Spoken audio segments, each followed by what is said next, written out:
Hello and welcome to a special edition of Health Solutions with Shawn and Janet Needham, where Team Needham discusses everything healthcare. I'm your host, Shawn Needham, along with my wonderful wife, Janet, and we are streaming live. Oh, we're not streaming live. We are recording, actually, in Fort Worth, Texas at the Free Market Medical Association annual conference, and we're so super excited to be here. Met a lot of great people, including our next guest, or our current guest, which is Dr. Edward Williams from Foundations DPC in Alabama. Where in Alabama? Correct.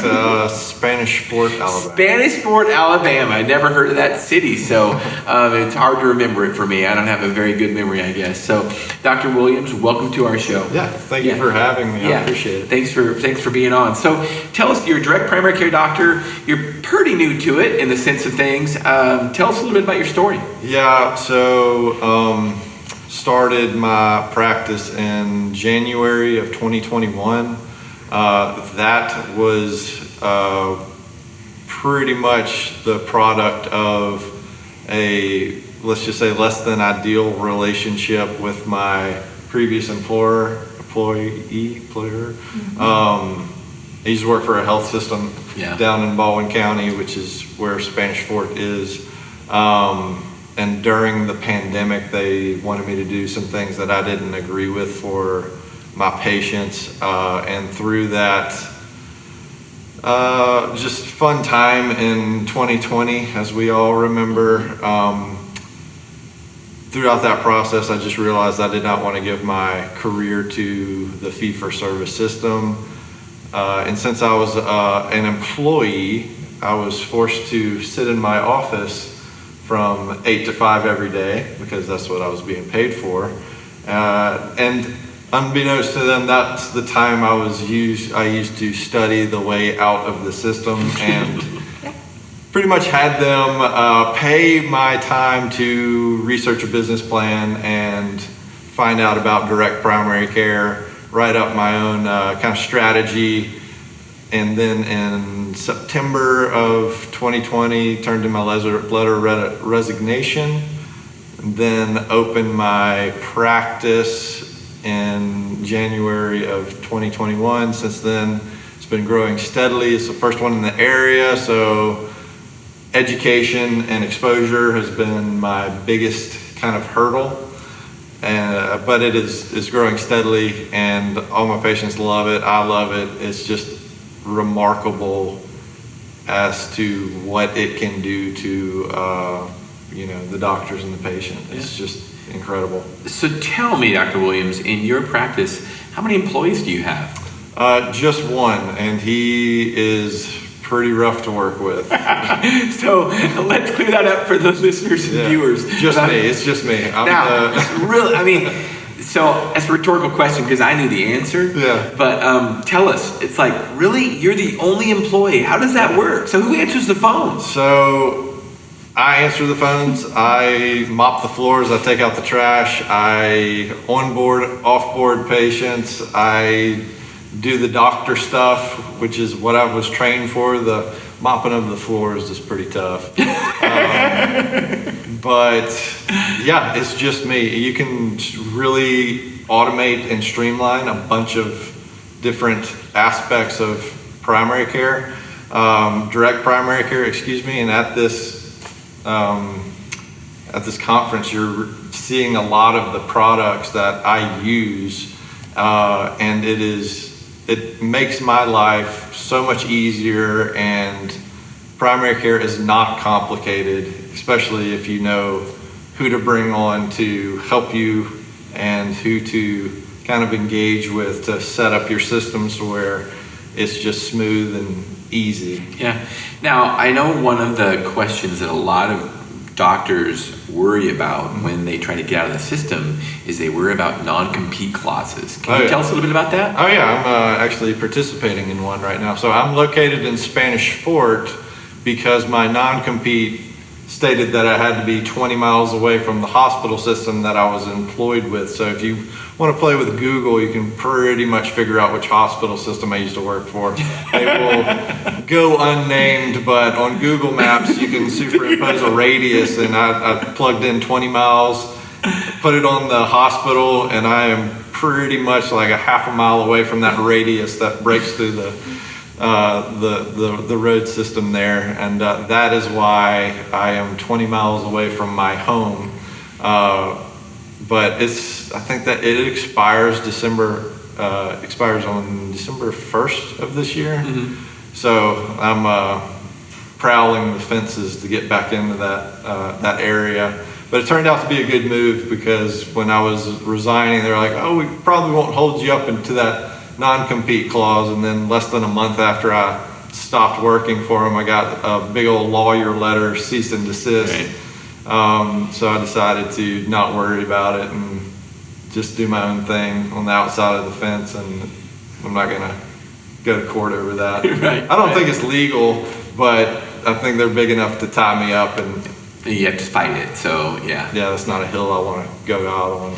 So how do, I think some people might look, and our business is kind of the same way. We don't have a lot of employees, but yet we have, we can service a lot of clients. So tell our listeners and viewers, what is the benefit of not having any employees? How do the patients benefit from you being the only one?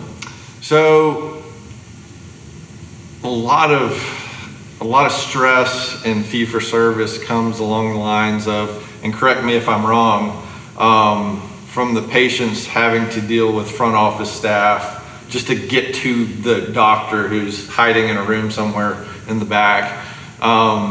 Well, let's just clear this up now. In the Mm-hmm. traditional system, you can't get to the doctor. Yeah. Period, right? By difficult, I mean impossible. Exactly, right. So not having that just heartache and stress in your life makes it 1,000 times easier. And most of the times they're good people. They are doing their job the best that they can.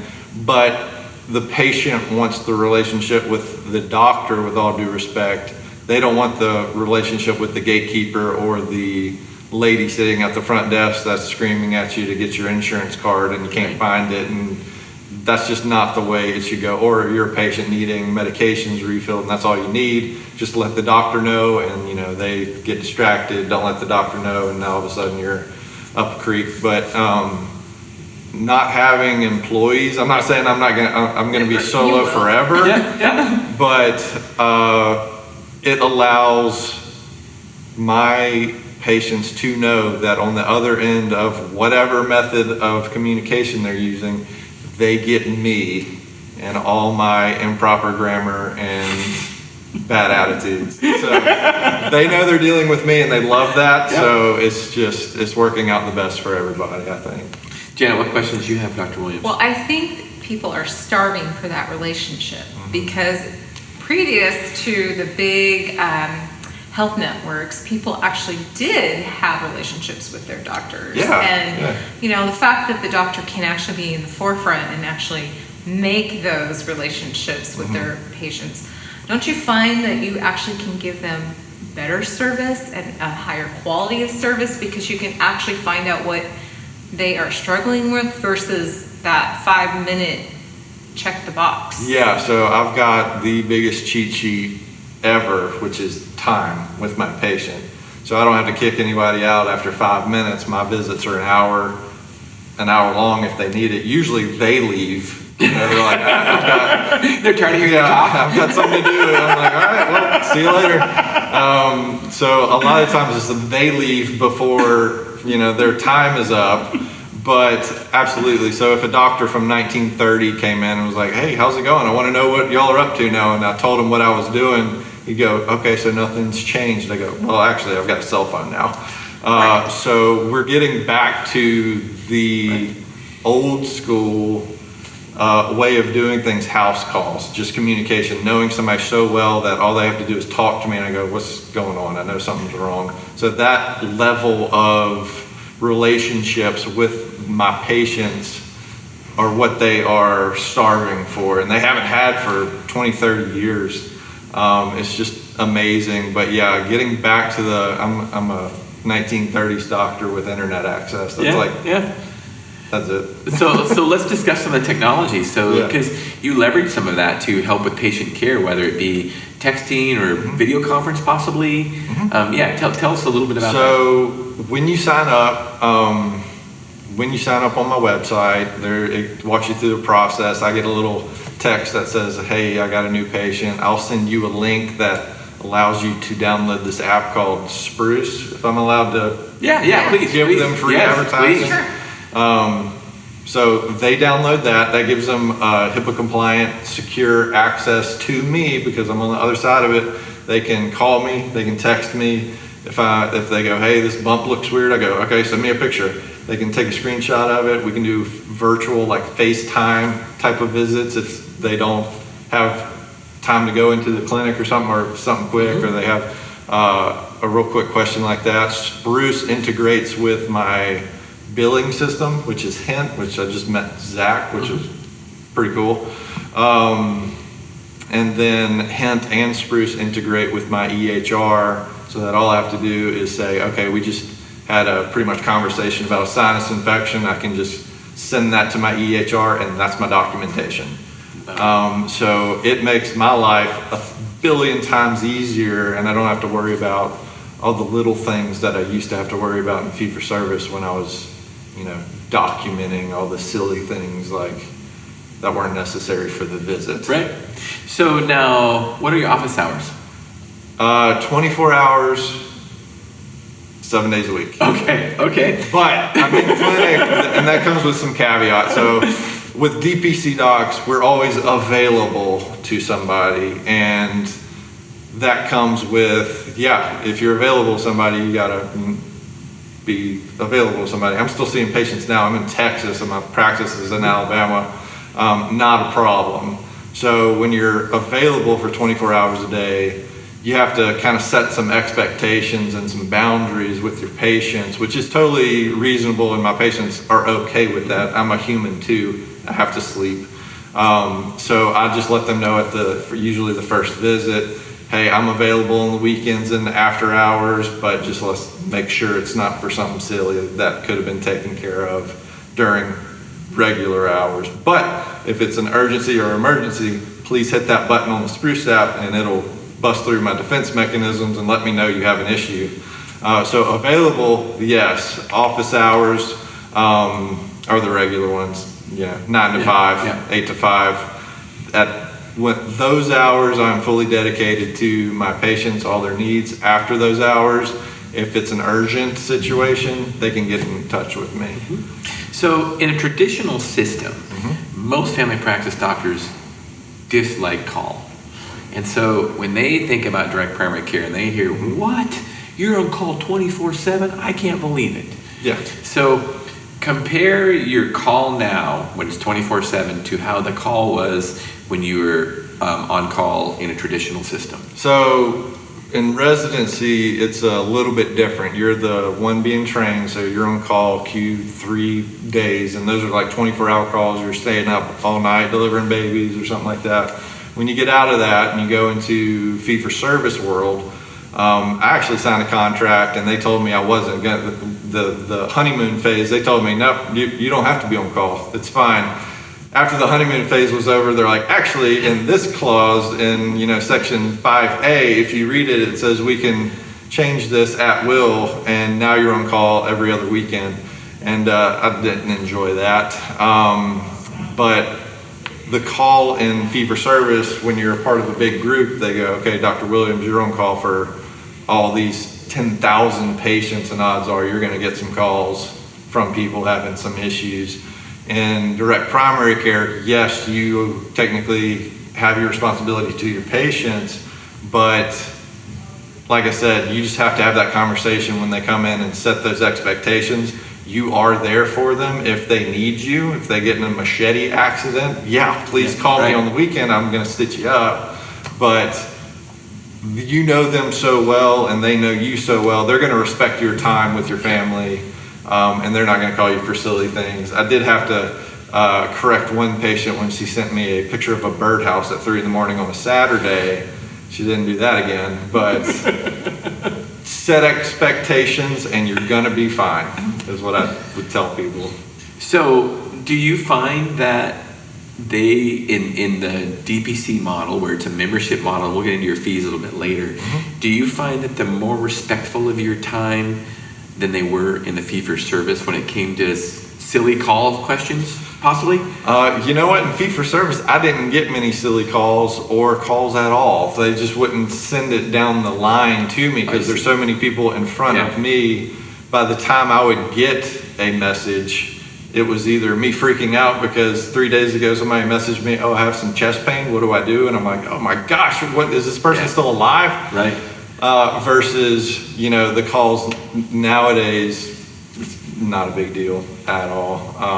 Not sure that answered your question, but. Well, it does, and you know what, one thing just with the example you gave, you basically just gave the system away when you said that somebody had chest pain, it was 3 days ago, and they didn't get talked to the doctor. Right. And I'm assuming that wouldn't happen in your situation now. So if they have chest pain now, they're gonna, if it's a regular business hours, I'm gonna look at that and go, okay, I need to call you now. Or if it's after hours, they can hit that urgent button. It sends me a message. I answer, call them back. Hey, what's going on? You're either gonna come and see me. I'm gonna either come and see you, or if I deem it a big problem, I'm going to advise you to go to the emergency department, and then I'll follow up. You know, I'll walk them through the process while they're in the ED. They're going to be scared. They're going to have a bunch of things, you know, stuck to their chest, and they don't know what's going on. And I can get on the phone with them and go, you know, hold that video up to the EKG, and I can read it as it's happening type of situation. And you've done that? I've done that. That is awesome. They did fine. Yeah. But yeah, you have the ability to walk them through scary situations, and God forbid they do get hospitalized, and whether or not the COVID restrictions have discontinued, I can walk in there and go, what are they telling you? And do all that jazz too. So it's kind of, you literally have a doctor in your back pocket. Well, I think one thing that I learned with a lot of direct primary care doctors is you're kind of the patient's advocate and the patient's gatekeeper in a lot of ways. So, you know, you're the one that sends them to the ER or to ortho or to a specialist. You're the one that finds those, or whether it be an imaging place or, you know, labs or whatever. I mean, you guys, that's what you guys are doing now, is that you guys are the advocate for the patients. You're worried you know, you're concerned about price, quality, and service, and you just don't get that traditional system. Yeah, when you have 5 minutes to see a patient, you kind of hit buttons and good luck. But when they're your patient in direct primary care, you have the time to navigate for them. So I've got a lot of patients that still have, you know, the regular health insurance situation, but they're so fed up with not knowing what's going on, they're paying me to pretty much navigate and drive their ship. And I have the ability to go, hey man, I think you need to go see this hand surgeon. And they go, who do you recommend? And I've got relationships with doctors. So I go, you need to go see this guy. This is who I would let cut on me. And you just have, and they trust you at that point. It's a whole new world of care, I think. And it's just great. So everything's improved. Patients are healthier. You're going to be healthier if you can call your doctor when you're sick. If there were more DPCs out there, there would not be a reason for urgent cares. Because if they could call their doctor, nothing's urgent. You can get treated when you're sick instead of, I'm sick, okay, I'll see you in 6 weeks. Like, you're either gone or you're cured at that point. And go ahead. Well, the current system almost sounds like you're not smart enough to navigate, you can't navigate, and you don't have the ability to help yourself, so it takes responsibility away from them in some unforeseen way. But really, we are ultimately responsible for our bodies and the choices we make.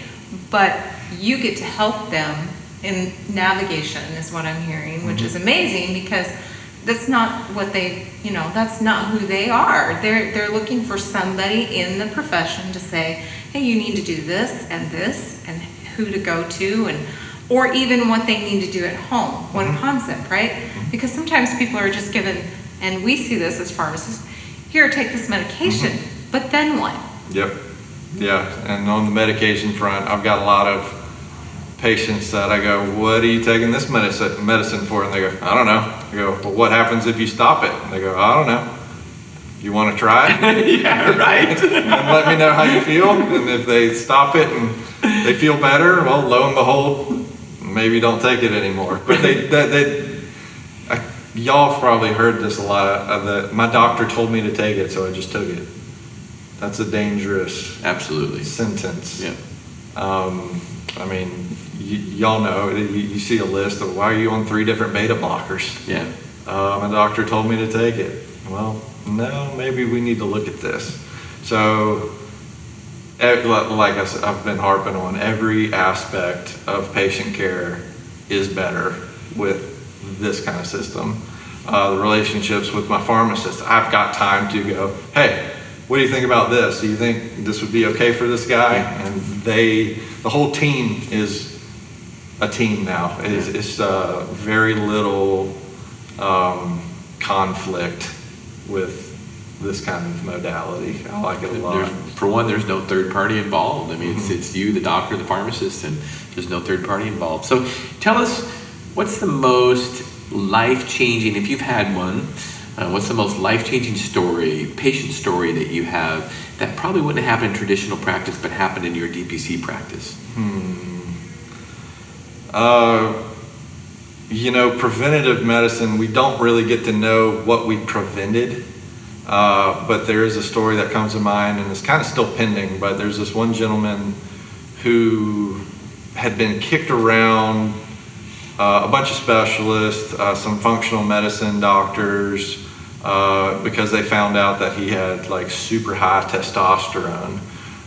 So he comes to me because he's been incurring super high lab bills, and the functional medicine doctor had never seen this before, so they're sending him for imaging, telling him he has cancer. He's going to some endocrinology specialist, and they come in with a big old stack of papers, and I start going through them like, hey, with all due respect, this is going to take me a couple of minutes to get through with all this homework you just gave me. I'll call you in the morning. So I go through it, and I think what's going on is that he's got too many of these proteins that's keeping the real testosterone from getting into his body. And in between me getting through the homework, he goes to the endocrinologist, and I call him and I go, what'd the specialist say? Because I always want to know if I got it correct. And the specialist said the exact same thing. So what we're going to do is give him a supplement that dissociates the bound testosterone to the proteins, releases them, gets them into his cells so he can use them. He's going to feel better, and when I see him in a couple of weeks, I think the conversation is going to be a lot more relaxing, that now that he knows he doesn't have cancer or a big problem, and all he has to take is a supplement. So without that amount of time to really hone in on this case, he's probably being ping-ponged around a bunch of specialists and probably put on a bunch of medications that he doesn't need, and that's a nightmare. Yeah. So I think he is probably at least my most recent good case that I've had to use my brain on. Janet, what questions do you have for Dr. Williams? Dr. Williams, what has this meant to you staying in your profession, becoming a DPC doctor? So, in fee-for-service, I knew that I could do a better job, and the administration and the situation was not allowing me to be the best I could be. I would go home and it was poisoning me from the inside out. So there was a decision to be made. It was a couple of different choices. Quit medicine.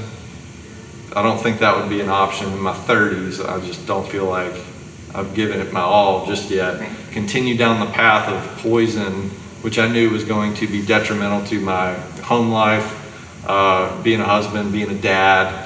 It was going to be toxic. I could feel myself getting angry and not having that release.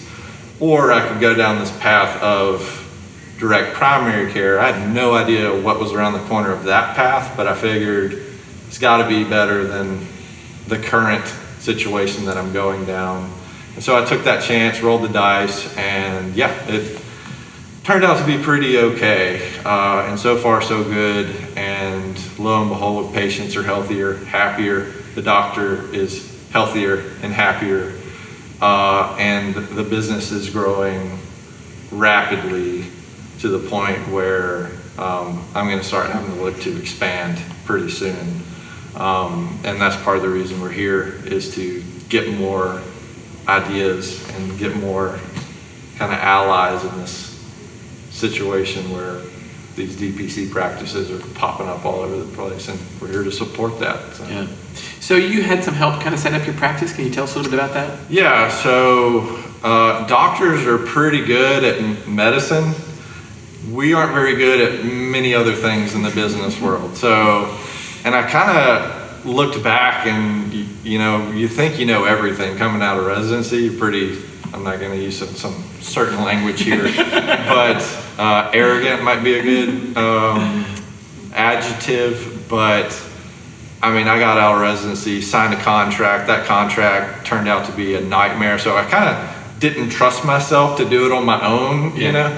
So while I was in lockdown for COVID in my office, I was researching, the way to get out of this stuff, and went to a conference, virtual, of course, I want to say it was just the DPC conference. And one of the booths was a company called Freedom HealthWorks, and they kind of hold doctors' hands and set you up through these processes, get your small business set up. Hey, you need to go call the tax guy in this county, make sure you're all legit there, and set up your website, set up your logo, get your marketing ready. And that's just aspects that I'm just, what do you mean I have to pay a tax for a small business? And just stupid stuff that now I'm like, thank God I hired them, because I was gonna trip over that and probably be in a lot of trouble. So they give you a plan, they set you up and walk you through the process of opening the doors. And I really don't think I would have been in the same situation had they not helped me out. So absolutely invaluable to get me up and running. And I thank them, and they're here, and I just wouldn't be here without them. So keep it at that. All right, so we have about a minute to wrap this up. So 2 questions. What do you have a passion for? Being the best physician I can, and I think that's going to be, this is the way I'm going to do that. I already feel like I'm better than 2 years ago. And my other passions revolve around just the outdoors in South Alabama, as y'all can probably imagine. I just love getting out in the woods. I've got 3 children, and they are going to be very exposed to the outside. And DPC, allowing you to have the freedom and time back, is probably one of the best decisions I've ever made, to be able to do that with my kids. So if people want to find out more about your practice, how is the best way to find you? Yeah, so my website's foundationdpc.com, and my email is drwilliams@foundationdpc.com. Be happy to answer any emails or inquiries, or hey man, how do I join you in this effort? Be happy to do that. I love it. I love it. Well, you've definitely realized our goal today of educating and empowering others to take charge of their own health. So I really appreciate Dr. Williams. Thank you so much. Thank you for having me. I appreciate it. Thank you.